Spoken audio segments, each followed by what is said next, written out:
هو حسام حبيب ماسك زل على شيرين عشان ترجع له كل شوية، وليه مش عايزة المرة دي حد يعرف إنها رجعت له؟ وإيه حكايتها مع دكتور النسا اللي كانت بتجري وراه عشان يحبها، وده قبل ما ترجع لحسام بأسابيع قليلة؟ أسئلة كتير هنجاوب عليها من خلال الفيديو ده. خلينا في الأول نأكد لكم إن شيرين فعلا رجعت لحسام واتجوزوا تاني من أيام قليلة، وهي عايشة معاه دلوقتي في فيلا بالتجمع الخامس. ورغم ان شيرين وحسام ترند رقم 1 في مصر، بس محدش منهم راضي يقول انه رجع للتاني، لان من الاخر كده شيرين خايفة من جمهورها انه يهاجمها او يتريق عليها، خصوصا وانها اتخانقت مع حسام وسابته، وبعدين رجعت له اكتر من 5 مرات لحد دلوقتي، واتطلقوا مرتين رسمي قبل كده. الغريب بقى ان في اخر خناقة حصلت بين شيرين وحسام واللي انتهت بالطلاق الرسمي، ان شيرين حاولت فعلا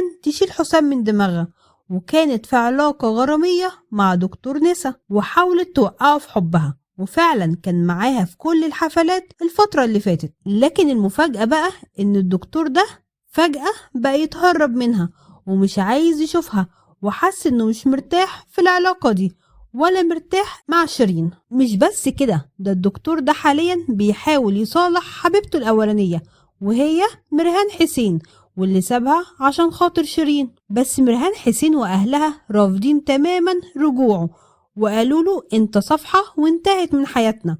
وكده الدكتور لا طال مرهان ولا عارف يحب شيرين. خلونا بقى نرجع لحسام حبيب. يا ترى هو عمل لشيرين ولا ماسك عليها حاجة ولا ايه الحكاية؟ في الحقيقة كل المقربين من شيرين قالوا جملة واحدة: شيرين خايفة من الوحدة ومحتاجة راجل في حياتها. وفي نفس الوقت حسام عارف يعمل لها غسيل مخ كويس ويخليها تسامحه على أي غلطة بيعملها.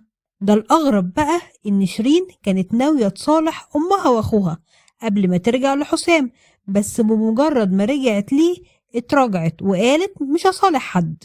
مش بس كده، دي بعد ما كانت متحمسة انها تقدم اغاني وحفلات كتير الفترة اللي جاية، رجوعها لحسام بيخليها توقف مشوارها الفني فجأة. تفتكروا بقى حسام حبيب هو الراجل المناسب في حياة شيرين؟ وتفتكروا هيتطلقوا تاني ولا لأ؟